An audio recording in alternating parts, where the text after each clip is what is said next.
Welcome to the Advisory Science channel.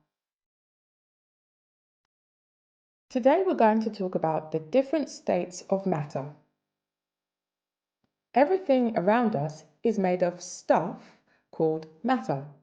This matter can be in different forms or states, solid, liquid, or gas. Things like seawater, the breeze, and even an umbrella are made of matter, but they are all very different.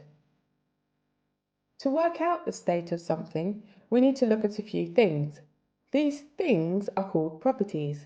For example, does it have a shape that stays the same?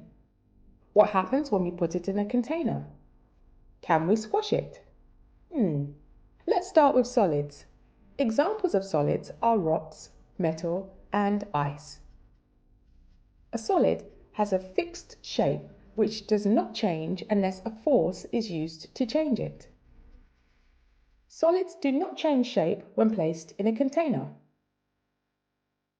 Now, let's talk about liquids. Water, milk, and blood are examples of liquids.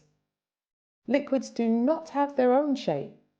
They flow and take the shape of whatever container they're poured into. Next up are gases. Some common gases are oxygen, carbon dioxide, and water vapor. The thing about gases is that many of them, like the air we breathe, are invisible, so we can't see them even though they're all around us. Gases don't have a fixed shape and spread out to fill their container. If there's no lid or cover, they escape. Unfortunately, some human behaviors have increased the amount of gases in the air, leading to pollution, which is bad for our health and our planet. Another property of solids, liquids, and gases is whether they can be easily squashed. It's very difficult to squash solids. It's very difficult to squash liquids. But it's easy to squash gases. Now, let's talk about some tricky substances, like sand. Pour sand and it flows like a liquid. But each grain of sand is solid. Similarly, sponges and Play-Doh are solids, but they're easy to squash. Why do you think this is? That's all for today. Remember to think about the properties of matter next time you see something interesting. Bye for now. Thanks for watching. For more science resources, visit our website, advisoryscience.com, and check out the blog for even more educational content. Don't forget to subscribe and hit the notification bell to stay updated on our latest episodes. Welcome to the Advisory Science channel. Can we change a solid into a liquid? The changes of state are melting and freezing, evaporation, and condensation. We can change materials from one state to another when we heat them or cool them. Today, we're going to talk about melting, which is one of the changes of state. Melting is when a solid turns into a liquid. Some everyday substances that melt are chocolate, wax, and butter. Blacksmiths melt metals and shape them into different objects. Different solids melt at different temperatures. This temperature is called the melting point. For example, ice melts at 0 degrees C. Sometimes melting is unwanted. It's thought that global warming is causing the polar ice caps to melt, leading to rising sea levels and habitat loss. Thanks for watching. For more science resources, visit our website, advisoryscience.com, and check out the blog for even more educational content. Don't forget to subscribe and hit the notification bell to stay updated. Welcome to the Advisory Science channel. Today we are going to talk about freezing. Freezing is what happens when a liquid turns into a solid. For example, when water turns into ice. Each substance has a special temperature that it freezes at, called its freezing point. It's the same temperature as its melting point. The speed at which something freezes is also important. Slow freezing makes large solid crystals, while fast freezing makes small crystals. This is important for food. Animals are about 60% water, and many fruits and vegetables have about 90% water inside them. If we freeze these foods slowly, the water inside them forms large ice crystals. But if we freeze them quickly, tiny crystals are formed instead. This is important because foods with big water crystals can become mushy when thawed. Liquids other than water also freeze.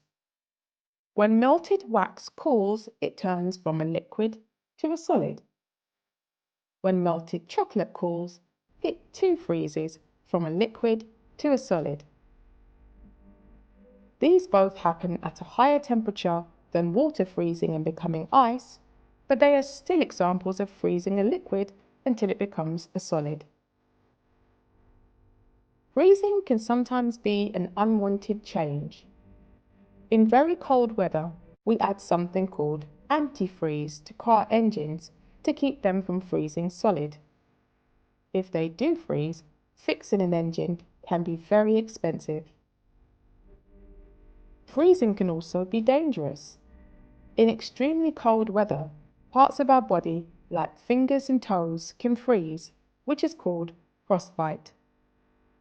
Parts of blood can start to freeze too, forming crystals and blocking oxygen, causing damage to parts of the body. The fingers and toes start to turn blue.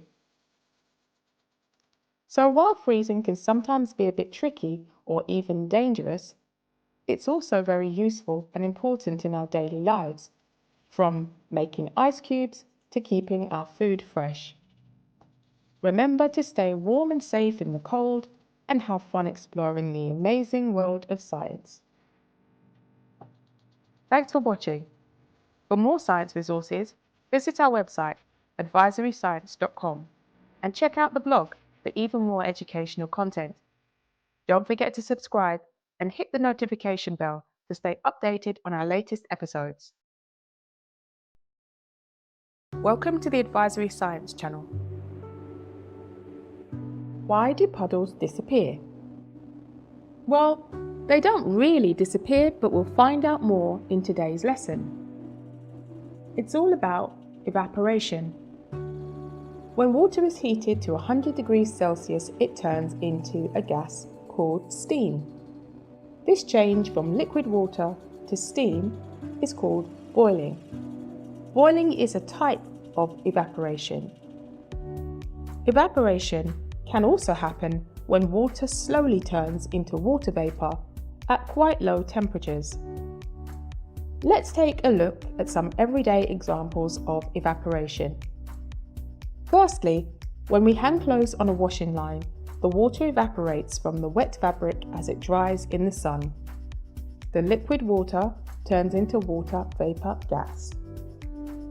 Another example of evaporation is when our bodies sweat through pores in the skin when we get hot. As the sweat evaporates off our skin surface, it cools our bodies down. Finally, plants lose water through pores in their leaves as water vapor. Salt is made when seawater evaporates and leaves the salt behind as a solid. This is really important for people who live near the sea and need salt for their food. A famous example of this is when Gandhi led a peaceful protest to collect salt from the sea. Even though it was against the law and many people were arrested, it helped change an unfair rule. This event showed how important it is for people to be able to make salt from evaporating seawater. That's a wrap for today. Always remember, evaporation is a key process that impacts our everyday lives, from drying our clothes to making salt. So the next time you see a puddle disappear or feel sweat evaporating from your skin, you'll know exactly what's happening. Keep exploring and stay curious. Thanks for watching. For more science resources, visit our website advisoryscience.com and check out the blog for even more educational content. Don't forget to subscribe and hit the notification bell to stay updated on our latest episodes. Welcome to the Advisory Science channel. Can we make rain? Yes, by cooling a gas until it changes state and becomes a liquid. This is called condensation. Examples of condensation can be seen in a bathroom. Water from a hot shower produces water vapor. This water vapor hits the cool glass of a mirror, for example, and condenses from a gas into a liquid. There is always water vapor present in the air around us. On many mornings, we see droplets of condensation on leaves, even though it hasn't rained overnight. Water vapor in the air has condensed when it hits the surface of the leaves. Another example is seen on a cold can of drink. Water vapor in the air condenses when it hits the cool surface of the can, turning from a gas into liquid water. Sometimes water vapor in the sky forms a cloud. When the water vapor cools, it can become heavy and falls as rain. Condensation can also happen inside our homes. For example, when we take hot showers, cook, or dry clothes inside, it can cause water droplets to form on cool walls. If the water droplets don't dry quickly, it can cause mold to grow on the walls.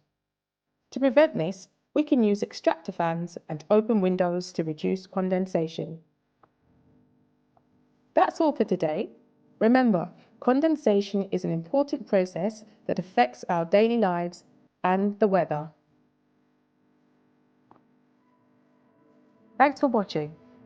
For more science resources, visit our website advisoryscience.com and check out the blog for even more educational content. Don't forget to subscribe and hit the notification bell to stay updated on our latest episodes.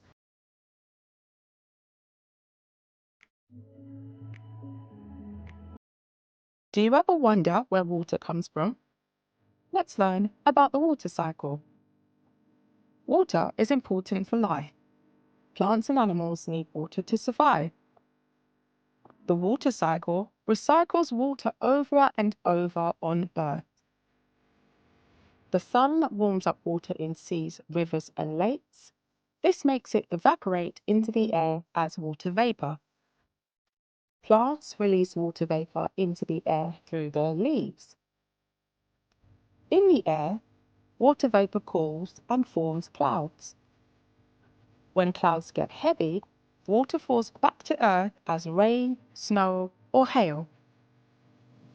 Water falls back into rivers, lakes, and seas to start the cycle again.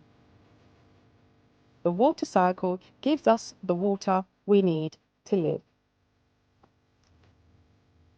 There's no way to know for sure whether or not we're drinking the same water that the dinosaurs did, but it is a fascinating thought. It's a reminder that we're all connected to the earth and to each other, and that we all share the same resources.